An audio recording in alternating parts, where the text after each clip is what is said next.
Welcome, everyone. Thank you for joining us today for this health talk on exercise for caregivers, moving toward physical wellness with Jen Proffitt. We're so happy to have you, Jen. Thank you all for joining us. We'll have questions and answers at the end, so feel free to type those in the chat if you have questions, and we'll turn it over to you, Jen. So thank you for presenting today. Sure. Thank you, Julie, and welcome everybody.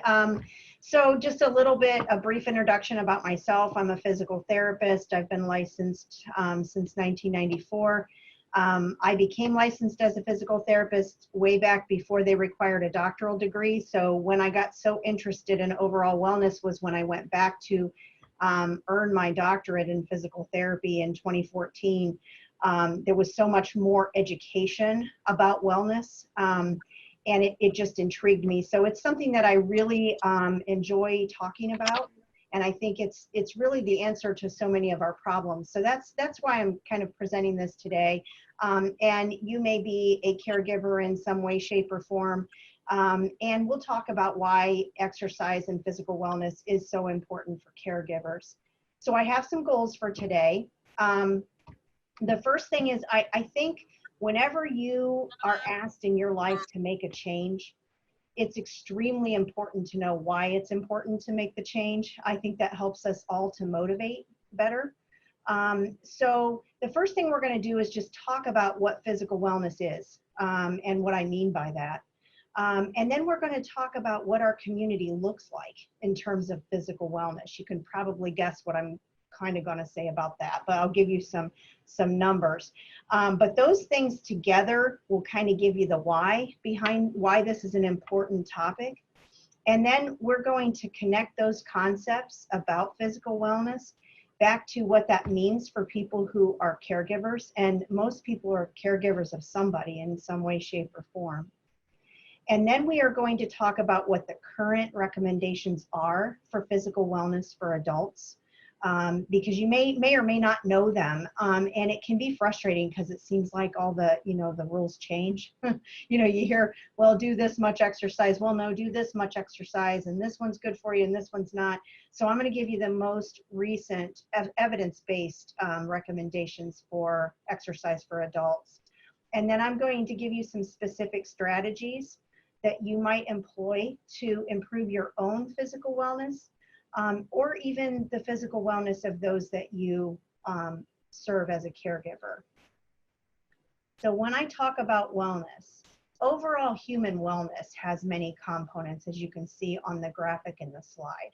So things like your cognitive or your intellectual wellness, your emotional wellness, your social wellness. We're going to focus on the blue one today, the physical wellness. Now that seems like that might just be what's shown in the picture, kind of walking around and moving around. But physical wellness has lots of different dimensions to it. So wellness is very, very complicated, actually. There's a lot to wellness. There's a lot of factors that keep us well in our lives. So you can see on the slide that physical wellness is broken down into, 6 or 7 categories. We're going to focus on the 3 that are bolded in white in the middle. Aerobic capacity, so that's your ability of your heart and lungs to take stress. Your muscular fitness wellness, or how strong you are and how long your muscles can perform at a higher level, and how flexible you are. So we're going to focus on those 3 things today. There are additional components to physical wellness that are on the slide, medical and pharmaceutical, nutritional, and body composition, but those are outside the scope of what we're talking about today. So that's kind of what wellness is. So we'll be focusing on those 3, aerobic, muscular, and flexibility. Okay, why do we care? Okay, so the FAIR textbook that I have referenced on this slide draws from lots of research into what is the benefit of being physically well. And this is just a short list of it. We know that being physically well, being physically active reduces blood pressure in people who have hypertension. We know that. That's absolutely 100% true. We know that physical activity plays a role in controlling body weight, which leads to lots of different aspects of wellness.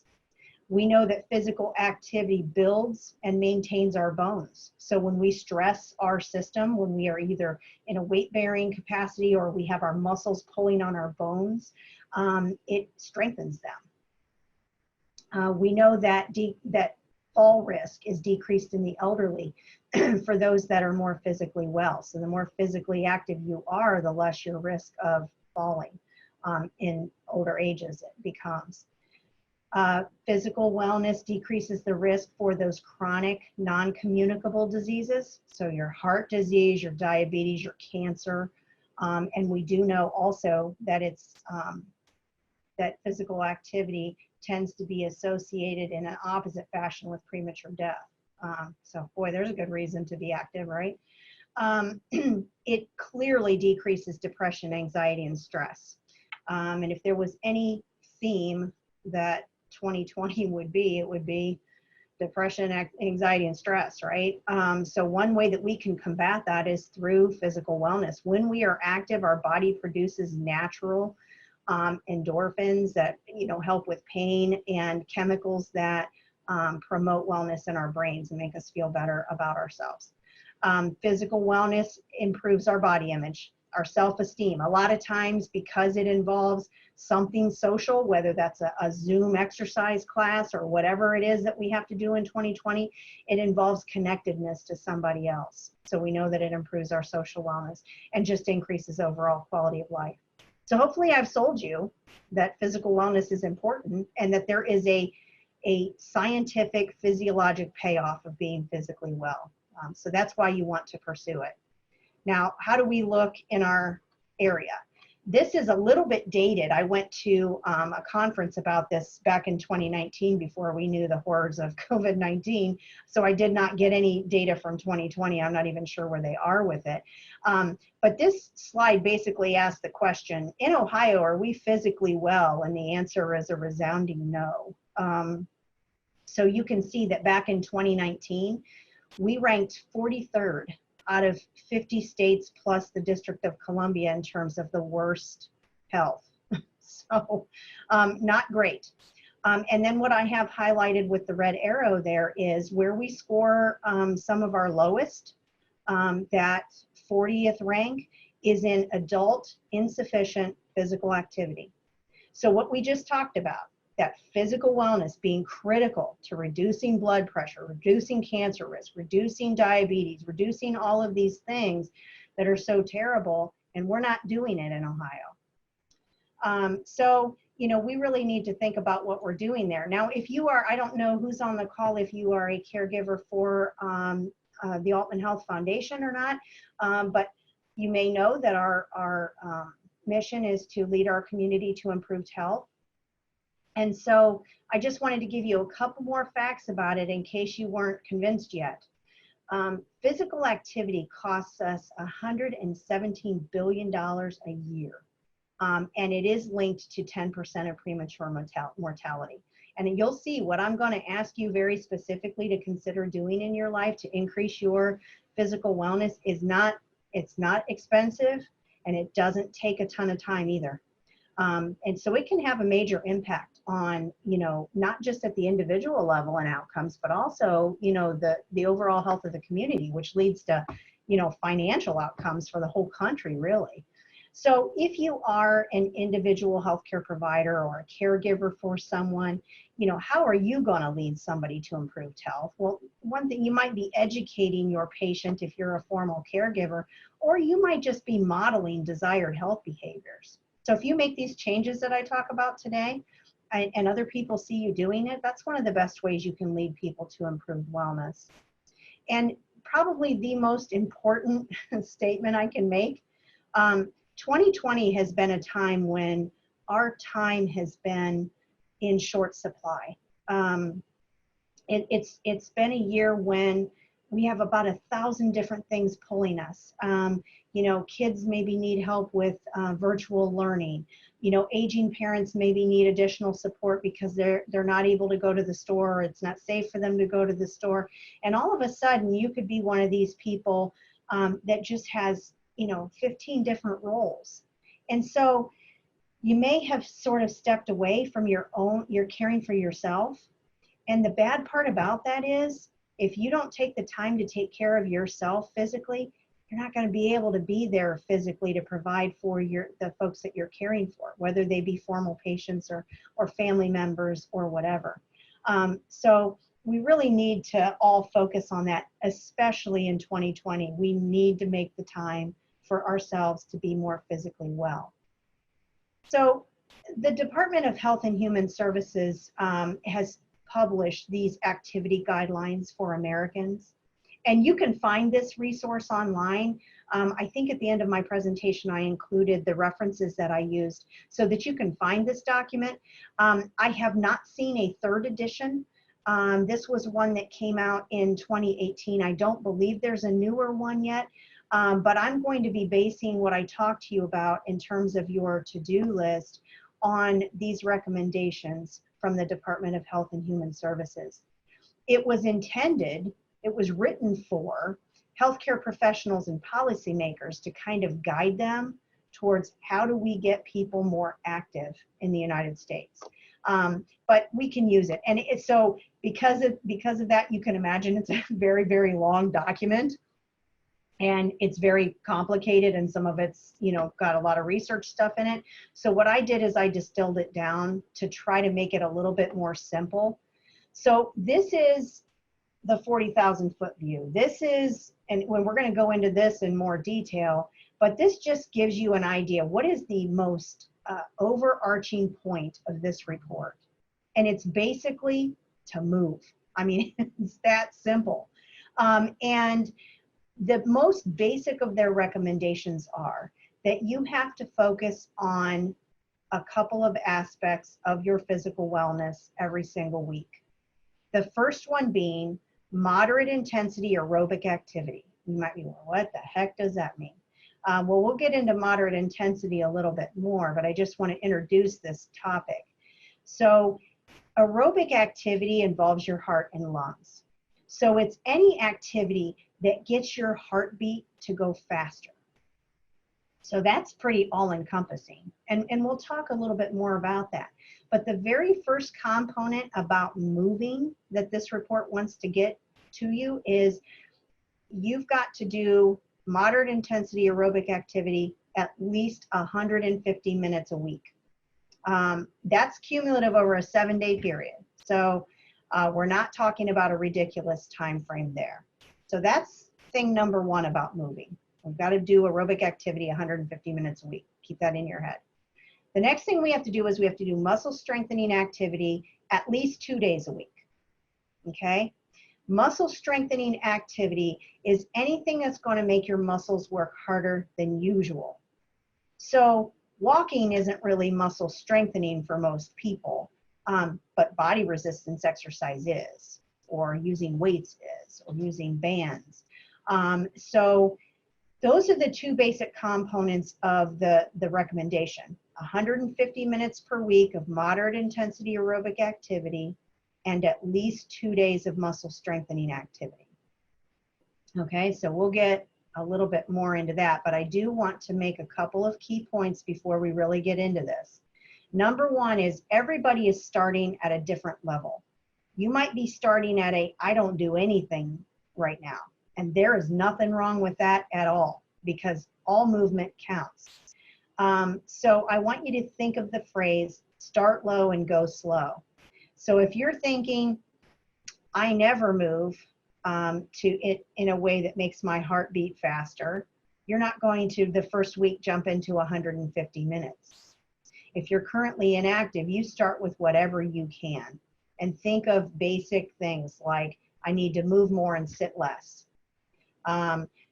Literally, it could be things like, if you're very inactive, it could be like, when I'm talking on the phone, I'm going to march in place or something like that. So think about that it doesn't have to be the full 150 minutes the first time you start out. Some activity is always better than no activity. And that report does show that even if you don't hit the 150 minutes, which is what is recommended, any amount of physical activity has some health benefits.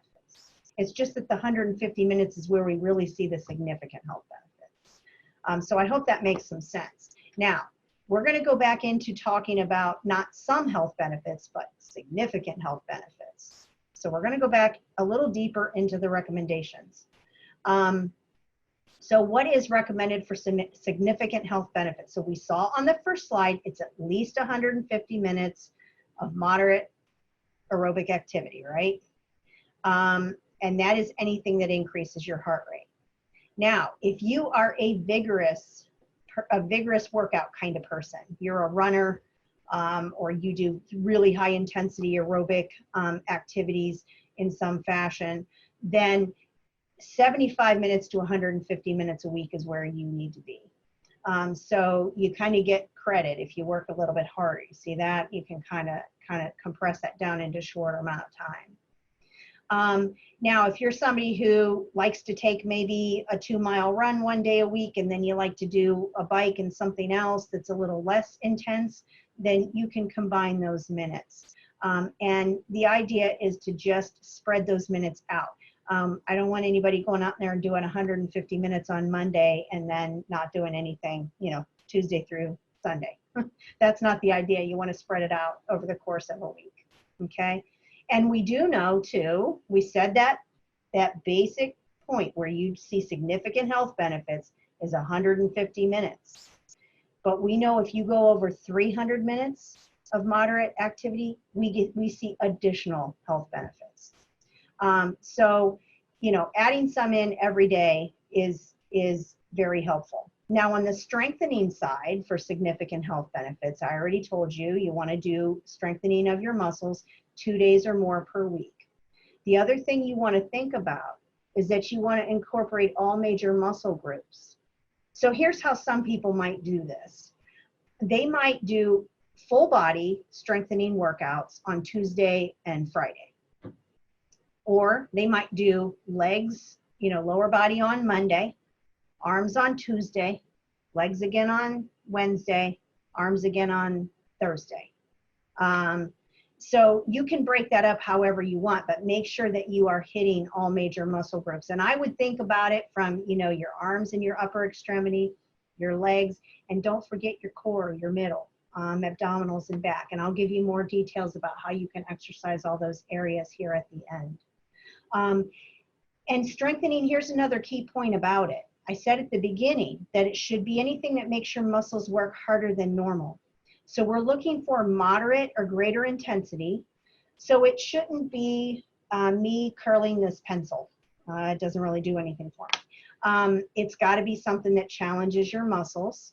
And I'll give you more details about how you can know if you're challenging your muscles hard enough. So that's the picture of significant health benefits. Once again, aerobic activity, a minimum of 150 minutes a week of moderate activity, strengthening 2 or more days, all muscle groups, moderate intensity, okay? So now we're going to talk a little bit more in detail about aerobic activity, because one thing you might be thinking is how do I know if it's moderate or vigorous? So the first thing I want to draw your attention to, and I'm not sure how big it is on your screen, and I don't know if you can see my mouse, but up here in the upper right corner, I put a scale, and it's a very simple scale. So on the left is 0. So you have no effort at all there. That's when you're sitting. It's not hard to sit, generally speaking. So that would be rated as a 0 for an aerobic activity, is sitting. 10 would be your highest possible effort where I can't take one more step because I am working so hard aerobically. So this scale is individualized. Each person's 0 or each person's 10 is going to be different. So this is a way that you can think about rating the aerobic activity that you're doing. The moderate intensity exercise on an RPE, or rate of perceived exertion scale, would fall somewhere in here, like a 5 or a 6. So if you're thinking to yourself, okay, sitting is 0, 10 is I can't even breathe. I'm on this elliptical right now. How would I rate my exertion on that piece of equipment at that moment? And if I'm thinking it's around a 5 or a 6, then I'm moderate intensity. If I'm thinking that it's more than that, then it's vigorous. So remember that vigorous intensity, we said, what, 75 to 150 minutes was the target. Moderate intensity, we really need to be more than that, the 250.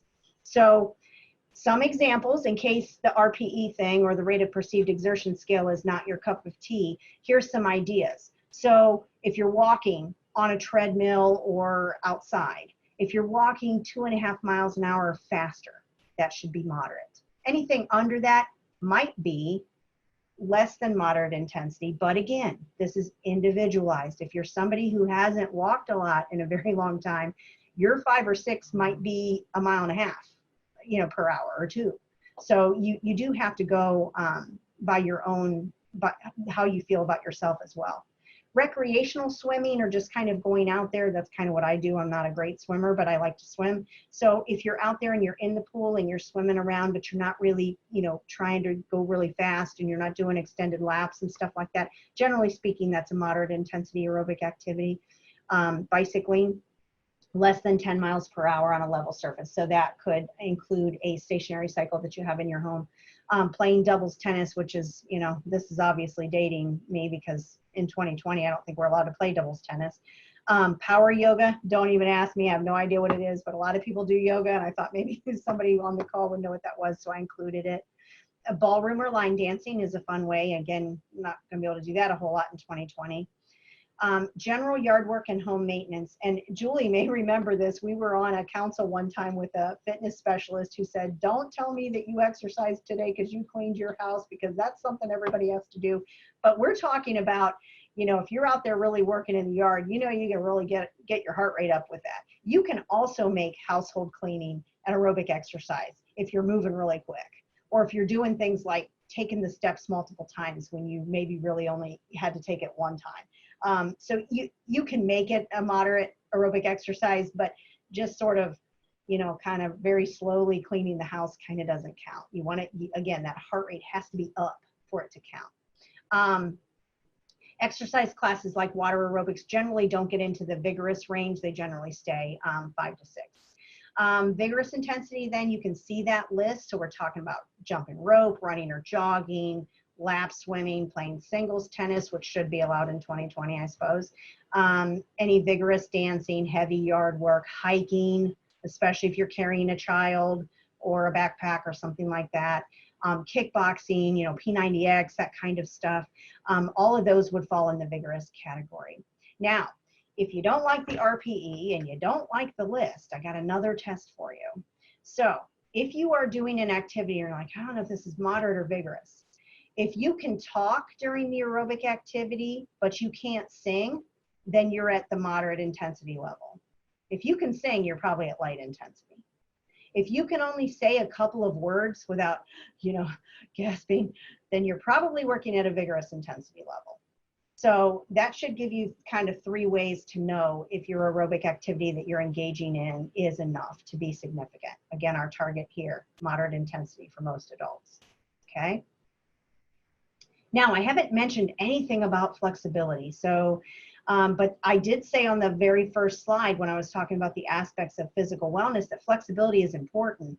The thing is, there's not much research on the health benefits of flexibility. So it kind of, it's something that I think a lot of times doesn't have very specific recommendations because of that, because there isn't a ton of science. But I will tell you, I've been practicing as a physical therapist since 1994.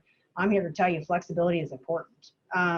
If you are not flexible, you don't have full range of motion of your joints, and therefore you can't participate in activities that require high levels of flexibility.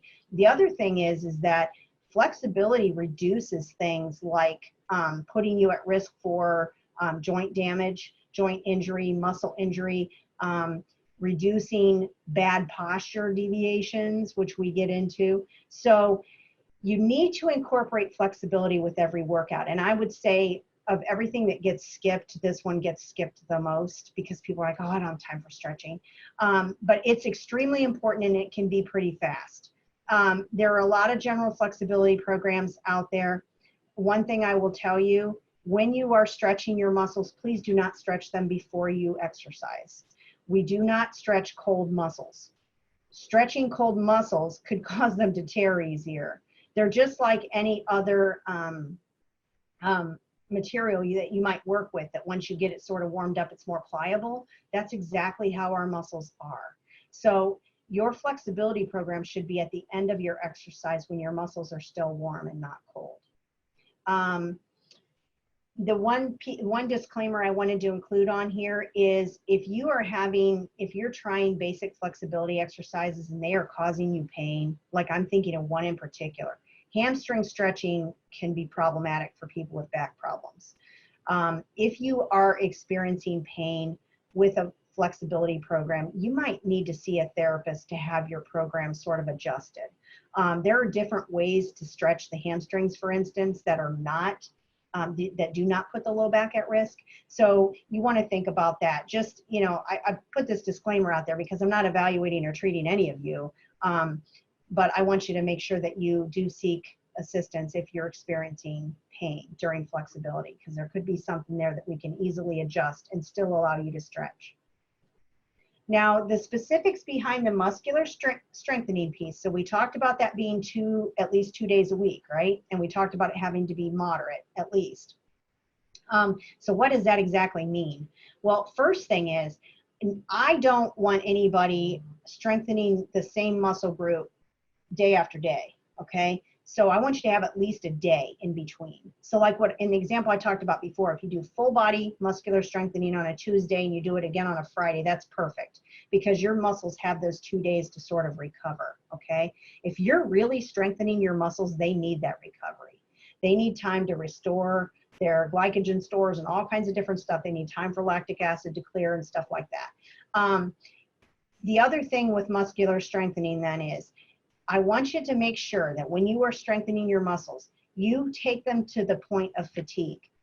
That means you want to get to the point where you cannot do one more lift. You can't, it won't go. And maybe you've all experienced that. Even if, lifting things at home, boxes, if you're moving or something, you get to that point where your muscle's like, yeah, I'm done. So that's kind of where you need to take them, because if you take the muscles to that point, then they're in there going, we need to get stronger because our person needs us to do more. So they will strengthen when they are challenged that way. So I would recommend that you start with one set of 8 to 12 repetitions of each exercise that you do. And it should be where repetition, 8, 10, or 12, whatever you've chosen is pretty hard. You can barely do it. You can't do another one. That's kind of where you want to be.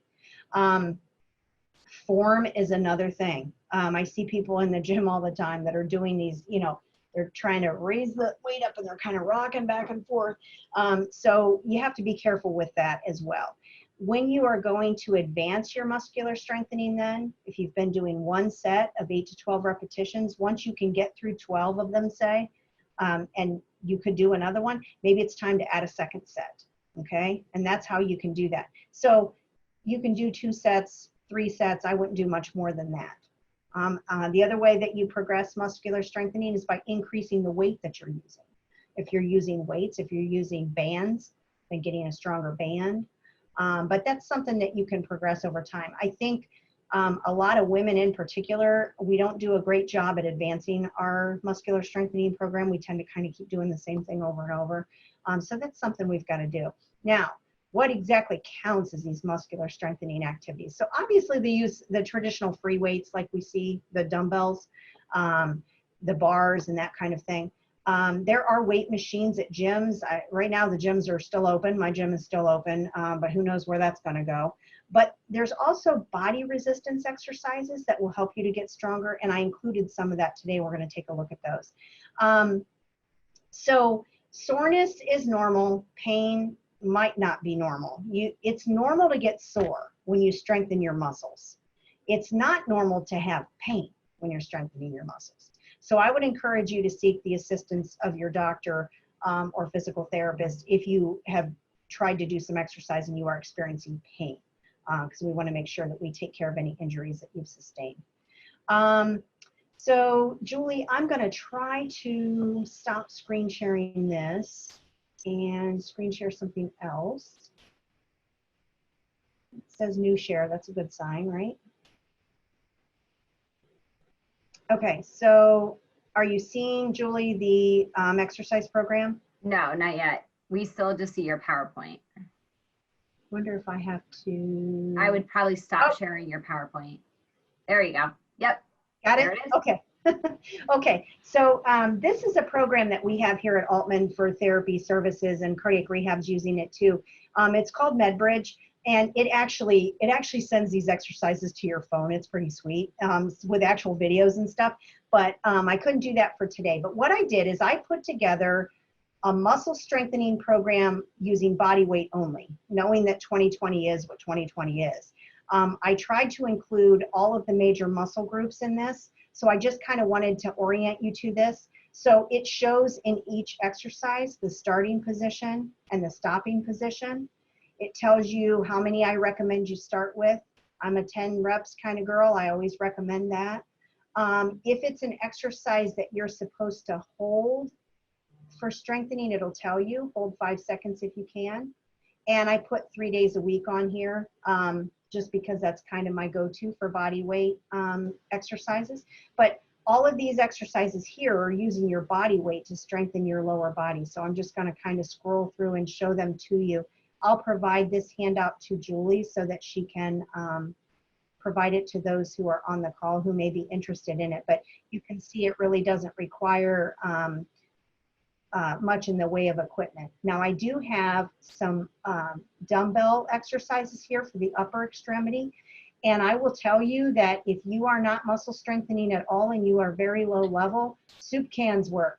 Cans of vegetables work to get you started. And then, you know, there are resistance bands and things like that on Amazon that you can buy that you can also mimic these exercises. Now I included this one, the standing scapular retraction, just because, let me see on my posture, I have to check myself here. So we are all on Zoom calls all day now, unfortunately. And I think our posture gets to look like this. So I included scapular retraction just as a way to reduce the tightness here and improve the strength in the upper back. So that is included on this program. So I'm going to provide that to you. Now, obviously, I can't provide you with an aerobic exercise regime because that's so, you know, you're moving around quite a bit, but you can do almost anything. So at this point, Julie, I think I'm at question point. So. All right, well, that works. Thanks so much, Jen. We appreciate all the information. I will get that handout again from Jen, and I will send that out this afternoon in an email and get all that information over to you. So okay. Thank you very much. Well, thank you for the opportunity to talk to you all. Everyone stay well.